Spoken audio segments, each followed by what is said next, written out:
La parole qui donne la vie éternelle. La résurrection. Je revois la puissante résurrection du Christ, qui me remplit de joie. Dans le jardin, tout n'est que silence et scintillement de la rosée. Au-dessus, le ciel devient d'un saphir de plus en plus clair, après avoir quitté sa couleur bleu-noir criblée d'étoiles qui, pendant toute la nuit, ont veillé sur le monde.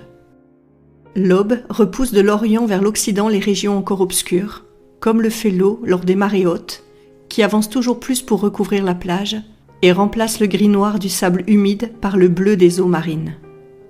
L'une ou l'autre étoile ne veut pas encore mourir et luit de plus en plus faiblement sous l'onde de lumière vert clair de l'aube, d'un blanc laiteux nuancé de gris, comme les feuillages des oliviers engourdis qui couronnent un coteau peu distant.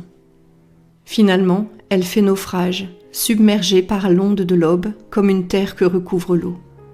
Et puis en voilà une de moins, encore une, et une autre, et une autre. Le ciel perd ses troupeaux d'étoiles, et ce n'est qu'à l'extrême occident que 3 étoiles, puis 2, puis 1, restent à regarder ce prodige quotidien qu'est l'aurore qui se lève.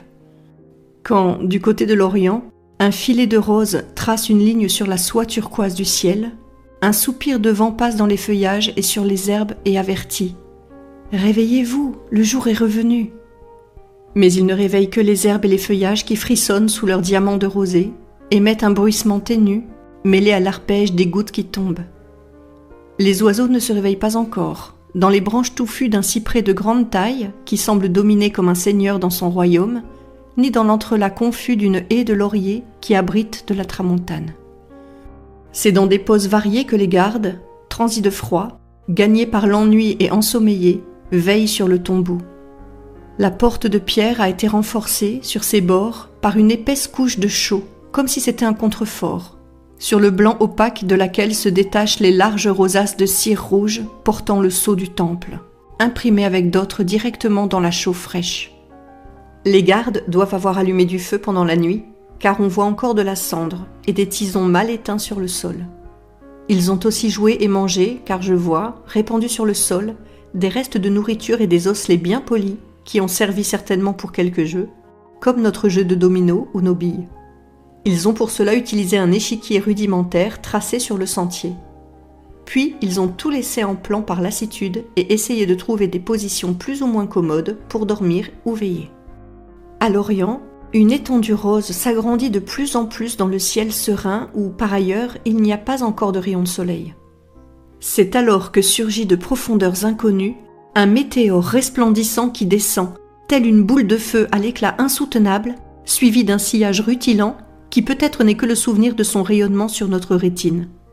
Il descend à grande vitesse vers la Terre, en répandant une lumière si intense, si fantasmagorique, à la beauté si effrayante, que la lumière rosée de l'aurore en est éclipsée et disparaît.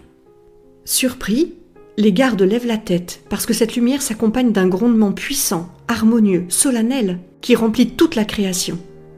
Il provient de profondeurs paradisiaques. C'est l'Alléluia, la gloire angélique qui suit l'Esprit du Christ revenant dans sa chair glorieuse. Le météore s'abat contre l'inutile fermeture du tombeau, l'arrache, la jette par terre, foudroie de terreur et de bruit les gardes placés comme geôliers du maître de l'univers en provoquant, avec son retour sur la terre, un nouveau tremblement de terre comme cet Esprit du Seigneur en avait produit en fuyant la terre.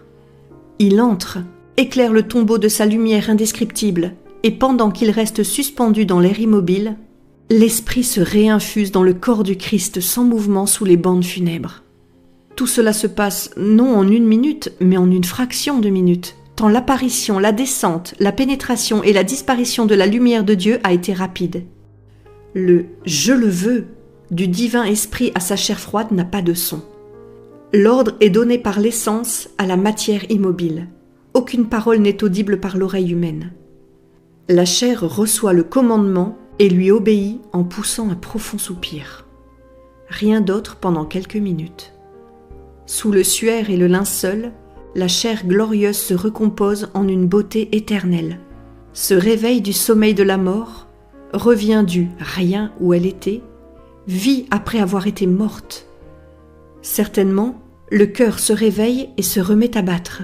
Il pousse dans les veines le sang glacé qui reste et en crée d'un seul coup la quantité nécessaire dans les artères vides, dans les poumons immobiles, dans le cerveau obscurci, et il y ramène la chaleur, la santé, la force, la pensée. Un moment passe, et voilà que se produit un mouvement soudain sous le lourd linceul.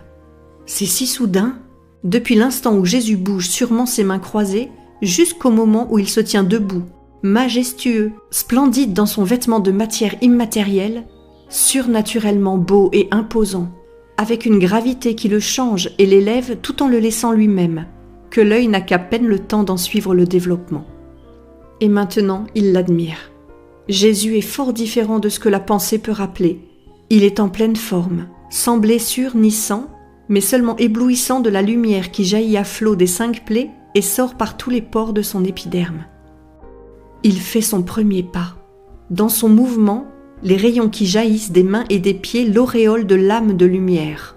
Depuis la tête nimbée d'un diadème composé des innombrables blessures de la couronne d'épines, qui ne donne plus de sang, mais seulement de la splendeur, jusqu'au bord du vêtement quand, en ouvrant les bras qu'il a croisés sur sa poitrine, il découvre la zone de luminosité très vive qui filtre de son habit en lui donnant l'éclat d'un soleil à la hauteur du cœur. Alors, c'est réellement la lumière qui a pris corps. Il ne s'agit pas de la faible lumière de la terre, ni du pauvre éclat des astres ou du soleil. C'est la lumière de Dieu. Toute la splendeur paradisiaque se rassemble en un seul être et lui donne un bleu azur inconcevable dans les yeux, des feux d'or en guise de cheveux, des blancs purs et angéliques pour vêtements et coloris, et, ce qui est indescriptible par des mots humains, la suréminente ardeur de la très sainte Trinité, dont la puissance anéantit tout feu du paradis en l'absorbant en elle-même pour l'engendrer à nouveau à chaque instant du temps éternel. C'est le cœur du ciel qui attire et diffuse son sang, les innombrables gouttes de son sang incorporel, les bienheureux, les anges, tout ce qui constitue le paradis.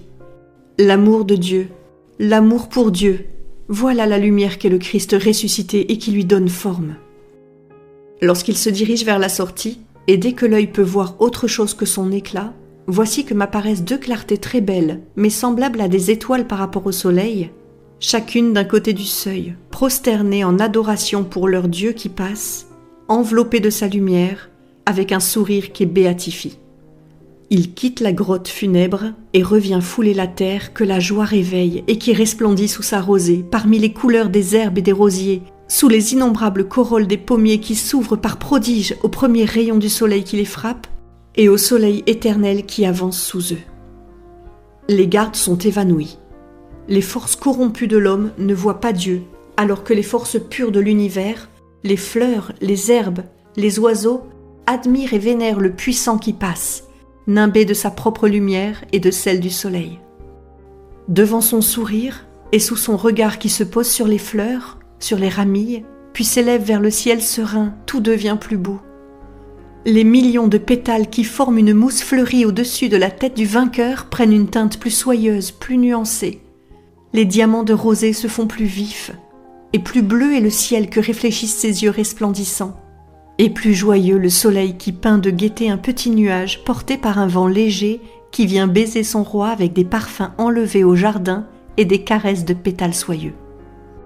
Jésus lève la main et bénit, et puis, pendant que les oiseaux chantent plus fort et que le vent apporte ses parfums, il disparaît de ma vue, en me laissant dans une joie qui efface jusqu'au moindre souvenir de tristesse, de souffrance et d'hésitation sur le lendemain.